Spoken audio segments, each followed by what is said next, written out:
Hello नमस्कार दोस्तों। तो स्वागत है आपका अपने आरएनसी परिवार में। आज हम स्टार्ट करते हैं 5 मिनट में इन सब चीज़ों को याद कैसे रखें। तो आज का टॉपिक है 5 मिनट में हम ओपियोइड के साइड इफेक्ट को किस प्रकार याद कर सकते हैं, वो भी एक लेटेस्ट ट्रिक के साथ में। तो आइए शुरुआत करते हैं 5 मिनट के इस सेशन में। तो आज का टॉपिक है साइड इफेक्ट ऑफ ओपियोइड।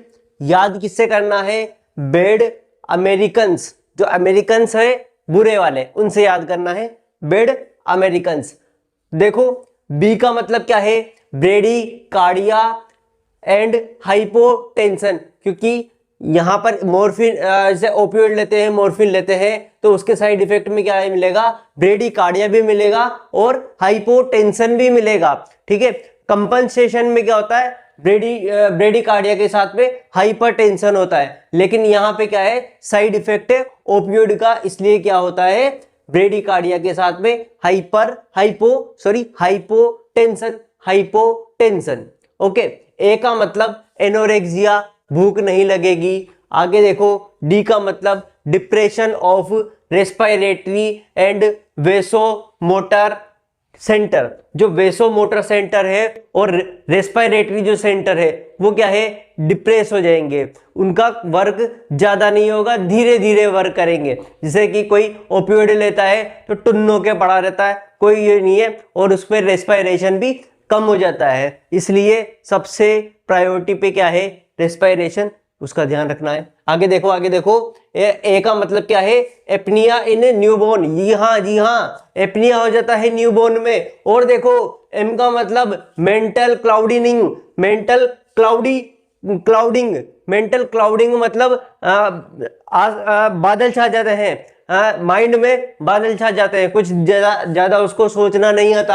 आगे देखो मियोसिस का मतलब होता है जो प्यूपिल से वो कॉन्स्ट्रिक्ट हो गए, बिल्कुल चुट्टू से जो प्यूपिल से वो कॉन्स्ट्रिक्ट हो गए। तो अपन देख सकते हैं आंख में मियोसिस की जो साइज है वो अगर अपने को छोटी मिलती है तो वो क्या है? ओपियोइड का साइड इफेक्ट शो करता है। आगे देखो ई का मतलब होता है यूफोरिया का मतलब होता है मैं तुमसे बोल दूं तुम्हारी एम्स में जॉब लग गई, वो क्या है? यूफोरिया। एक स्माइल आ जाती है और स्माइल रहेगी लंबे समय तक, अच्छा यूफोरिया है।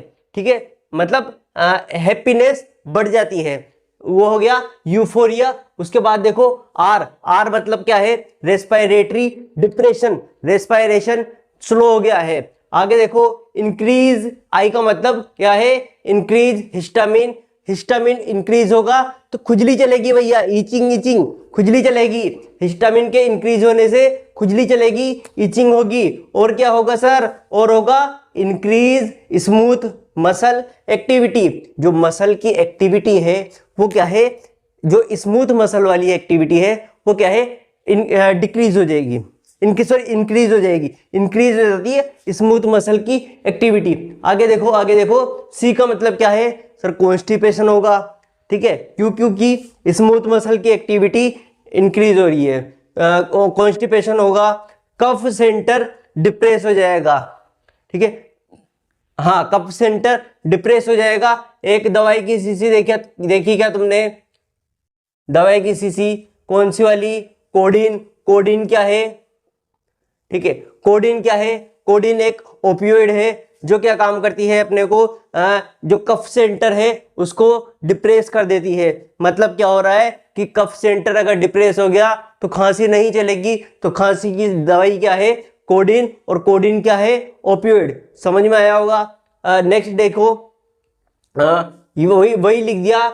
ए का मतलब क्या है? एमिलियोरेट कफ सेंटर को डिप्रेस कर दिया। इनका मतलब क्या है? नोजिया। एस का मतलब क्या है? सेडेटिव है, मतलब सेडेशन कोज करती है। आई होप समझ में आया होगा। BADAMERICANS ये है बैड अमेरिकन्स और हम हैं अच्छे।